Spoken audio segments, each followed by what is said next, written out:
ધોરણ 10 વિષય વિજ્ઞાન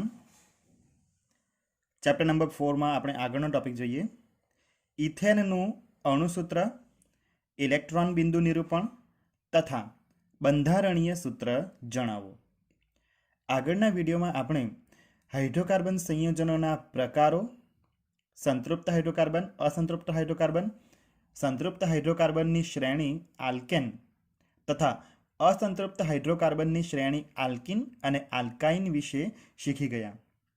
હવે આપણે કેટલાક સંયોજનોના અણુસૂત્ર, ઇલેક્ટ્રોન બિંદુ નિરૂપણ તથા બંધારણીય સૂત્ર કેવી રીતે બને છે એ આપણે જોવાનું છે. તો સૌપ્રથમ છે ઇથેન. હવે ઇથેન જે છે તો ઇથેનનું અણુસૂત્ર ethane અણુસૂત્ર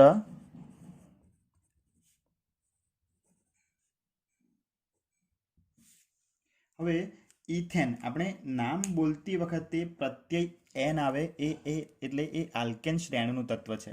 methane, ethane, propane, butane આ બધા આલ્કેન શ્રેણીના તત્વો છે. એટલે એ તત્વ જે છે એ આલ્કેન શ્રેણીનું સંયોજન છે. બરાબર છે. તો હવે આ જે સંયોજન છે એ સંયોજનનું નામ ઇથેન છે એટલે 2 કાર્બન C2H6. બરાબર. બીજા નંબર પર છે મિથેન, પછી ઇથેન. મિથેનમાં 1 કાર્બન, ઇથેનમાં 2 કાર્બન. બરાબર. પ્રોપેનમાં કાર્બનની સંખ્યા 3. એ રીતે બ્યુટેનમાં કાર્બનની સંખ્યા 4. બરાબર છે. ઓકે. હવે એનું સામાન્ય સૂત્ર પણ આપણને ખબર છે.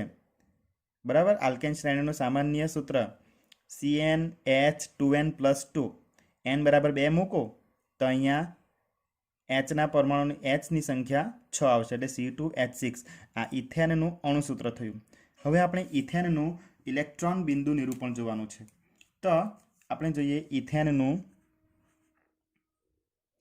ઇલેક્ટ્રોન બિંદુ નિરૂપણ. હવે ઇથેનમાં 2 કાર્બન છે એટલે આ થયા ઇથેનના 2 કાર્બન. બરાબર છે. ઇથેનના 2 કાર્બન.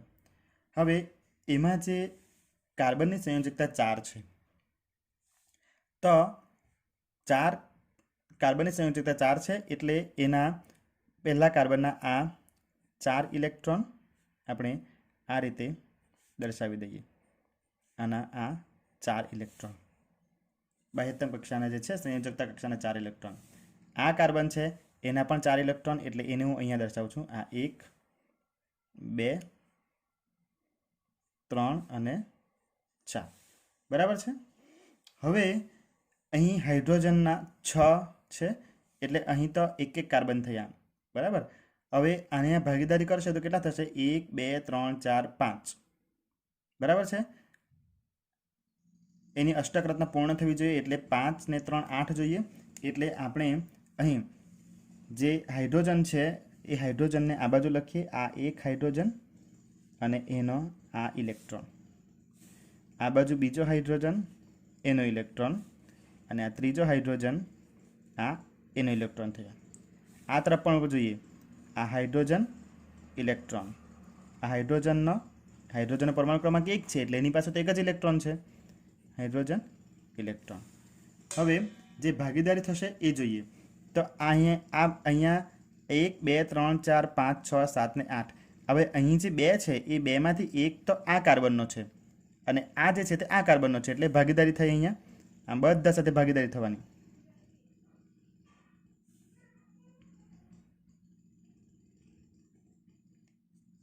આઠ ઇલેક્ટ્રોન થયા ભાગીદારી કરી. આ બાજુ 1 2 3 4 5 6 7 અને 8 એટલે આ રીતે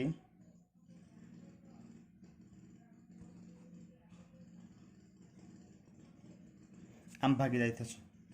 બરાબર છે. ઓકે. આ બાજુ હવે આપણે હાઇડ્રોજનની ભાગીદારી જોઈએ તો હાઇડ્રોજન આ બાજુ હાઇડ્રોજન પાસે 1 જ ઇલેક્ટ્રોન છે એટલે નજીકના તત્વ હિલિયમ જેવી એ રચના પ્રાપ્ત કરવાનો પ્રયત્ન કરે એટલે હિલિયમની પરમાણુ ક્રમાંક 2 છે એટલે એ આ પોતાનો 1 ઇલેક્ટ્રોન અને આ ઇલેક્ટ્રોન તો કાર્બનનો છે ને આ ઇલેક્ટ્રોન પોતાનો છે એટલે 1 1ની ભાગીદારી કરી. આ બાજુ પણ આ રીતે ભાગીદારી થશે.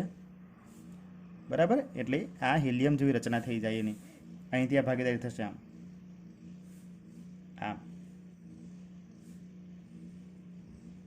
બરાબર. આ થયું ઇથેનનું ઇલેક્ટ્રોન બિંદુ નિરૂપણ. અને ત્યારબાદ છે ઇથેનનું શું સૂત્ર જણાવવાનું છે?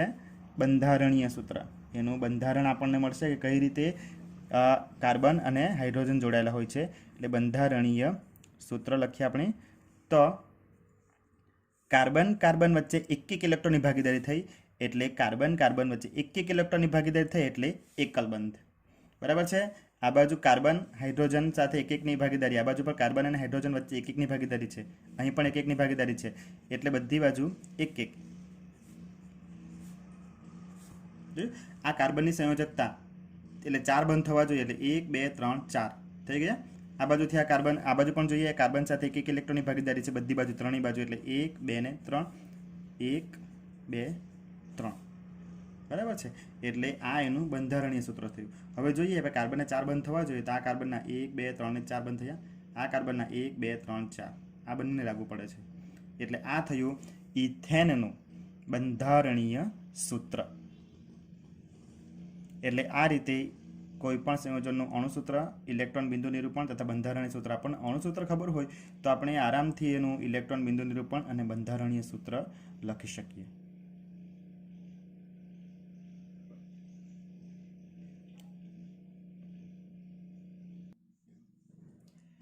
ઇથિનનું અણુસૂત્ર, ઇલેક્ટ્રોન બિંદુ નિરૂપણ તથા બંધારણીય સૂત્ર જણાવો. હવે ઇથિન આપણે અહીંયા થોડુંક રફ કામ કરીએ કે આ છે નામ આપણે જોવાનું કે ઇથિન. ઇથિન એ કઈ શ્રેણીનું તત્વ થયું?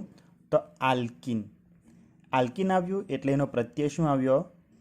પ્રત્યય ઇન પ્રત્યય છે. એમ નામ બોલતી વખતે ઇન એવો છે, આલ્કિન. એટલે પ્રત્યય શું આવ્યું? એમાં ઇન પ્રત્યય આવે છે. બરાબર.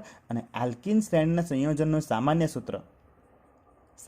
સૂત્ર શું થશે? CnH2n. એટલે કાર્બન છે પરમાણુની સંખ્યા છે એના કરતાં હાઇડ્રોજન પરમાણુની સંખ્યા બમણી થશે. એટલે કાર્બનની સંખ્યા 2 હોય તો હાઇડ્રોજનની સંખ્યા 4 થાય, કાર્બનની સંખ્યા 3 હોય તો હાઇડ્રોજનની સંખ્યા 6 થાય. બરાબર છે. હવે methane, ethane, propane, butane, pentane, hexane આ ક્રમ છે. તો મિથેનમાં કાર્બન 1, ઇથેનમાં કાર્બન 2, એટલે અહીંયા અણુસૂત્ર શું થશે? C2. હાઇડ્રોજનની સંખ્યા બમણી કરી દેવાની, CnH2n, એટલે બમણી કરી દઈએ એટલે C2H4. આ આપણું આ સમજવા માટે છે. બરાબર છે. ચાલો હવે આપણે લખીએ એનું ઇલેક્ટ્રોન બિંદુ નિરૂપણ. ઇલેક્ટ્રોન બિંદુ નિરૂપણ. તો હવે કાર્બન પરમાણુની સંખ્યા કેટલી? 2.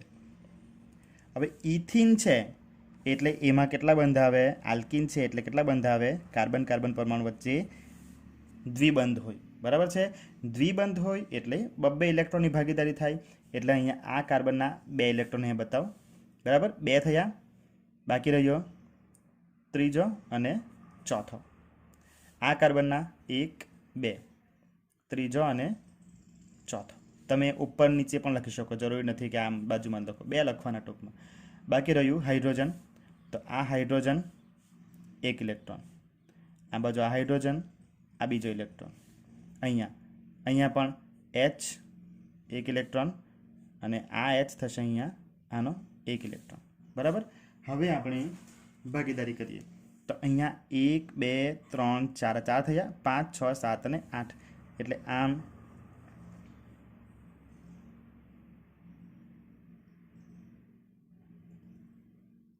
જો ભાગીદારી થયા 2 ઇલેક્ટ્રોન. આ બાજુથી પણ આ.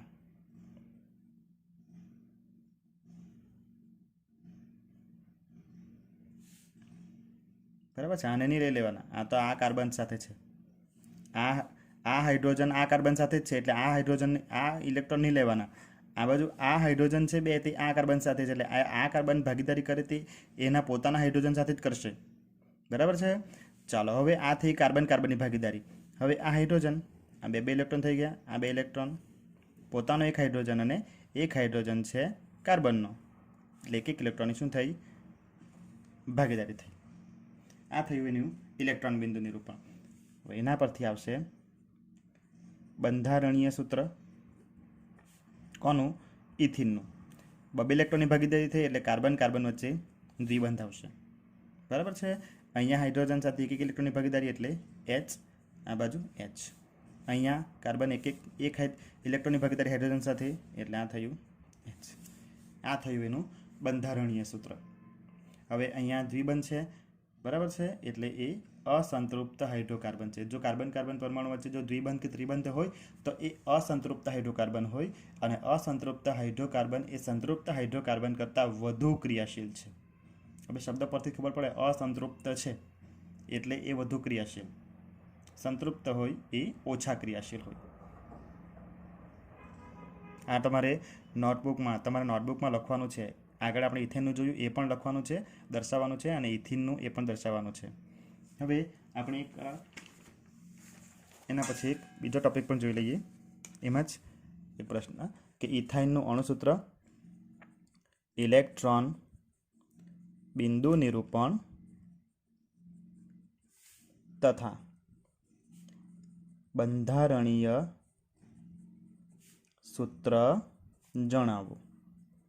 ચાલો, આવ્યું નામ શું છે એ આપણે પહેલાં રફ કામ કરીએ. ઇથાઇન. ઇથાઇન આવ્યું એટલે એ આલ્કાઇન શ્રેણીનું સંયોજન થયું, બરાબર.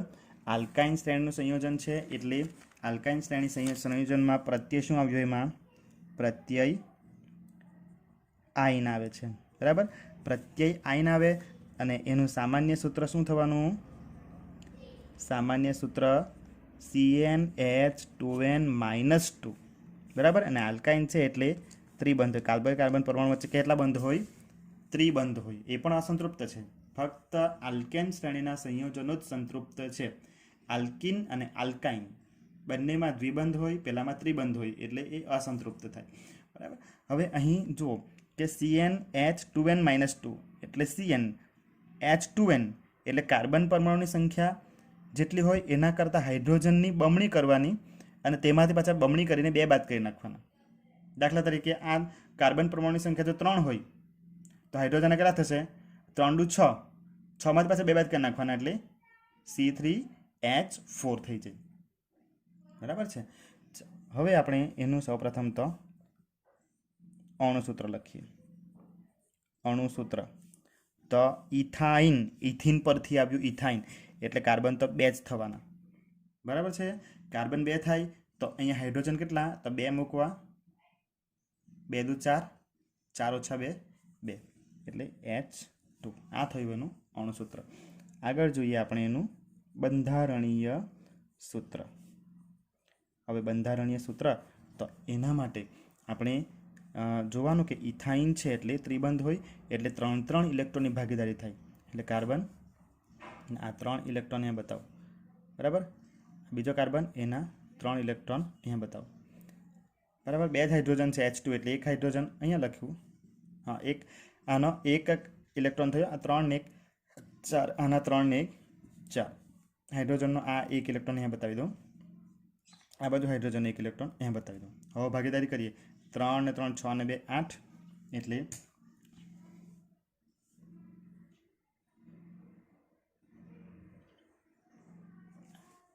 3 ને 3 6 ને 2 8 ઇલેક્ટ્રોન થઈ ગયા. આ બાજુ 3 ને 3 6 ને 2 8 એટલે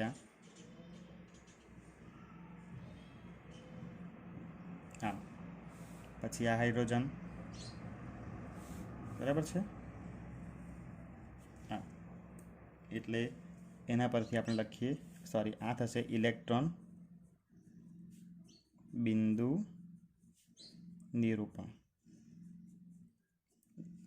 એના પરથી આવશે બંધારણીય સૂત્ર. બંધારણીય સૂત્ર એટલે C અને C. 3 ઇલેક્ટ્રોનની ભાગીદારી એટલે ટ્રિપલ બોન્ડ આવશે. 1 ઇલેક્ટ્રોન હાઇડ્રોજન આ બાજુ જુઓ, 3 ને 1 4, 3 ને 1 4. કાર્બનના 4 બંધ થવા જ જોઈએ એટલે 3 ને 1 4 થયા.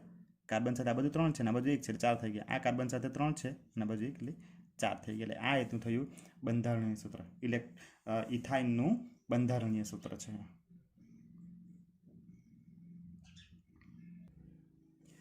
આગળ જોઈએ CO2 એટલે કે કાર્બન ડાયોક્સાઇડનું ઇલેક્ટ્રોન બિંદુ નિરૂપણ જણાવો. હવે કાર્બન ડાયોક્સાઇડ છે, એમાં કાર્બન છે, કાર્બનનો પરમાણુ ક્રમાંક 6, ઇલેક્ટ્રોન રચના 2 4. ઓક્સિજન પરમાણુ ક્રમાંક 8, ઇલેક્ટ્રોન રચના 2,6. એટલે સંયોજકતા કક્ષાના ઇલેક્ટ્રોન અહીંયા 4 છે, આ બાજુ 6 છે. એટલે ઓક્સિજનને અષ્ટક રચના પૂર્ણ કરવા માટે કેટલા ઇલેક્ટ્રોનની જરૂર પડશે? 2 ઇલેક્ટ્રોનની જરૂર પડશે. એટલે ઓક્સિજન કેટલા ઇલેક્ટ્રોનની ભાગીદારી કરશે? 2 ઇલેક્ટ્રોનની ભાગીદારી કરે. ચાલો હવે અહીં કાર્બન છે, તો કાર્બનમાં આ CO2 એક જ કાર્બન છે. કાર્બન પરમાણુની બાહ્યતમ કક્ષામાં 4 ઇલેક્ટ્રોન છે. એટલે 4 ઇલેક્ટ્રોનને આપણે આ તરફ આ રીતે 2, 3 અને 4 આ દર્શાવી દઈએ. ઓક્સિજન સંયોજકતા કક્ષાના 6 ઇલેક્ટ્રોન, એટલે આ ઓક્સિજન આ બાજુ ઓક્સિજન. આના આપણે આ 1, 2, 3, 4, 5 અને 6 આ ઓક્સિજનના 1, 2, 3, 4, 5 અને 6. ફક્ત સંયોજકતા કક્ષાના ઇલેક્ટ્રોનને જ આપણે જોવાનું છે. તો હવે કાર્બન ઓક્સિજન સાથે કેવી રીતે ભાગીદારી કરશે, બરાબર, એ આપણે જોઈએ. તો અહીં આ 2 ને 2 4 ને આ બાજુ ઓક્સિજનના 2 ઇલેક્ટ્રોન એની સાથે આ બાજુ ભાગીદારી કરશે. એટલે શું થવાનું? આ કાર્બન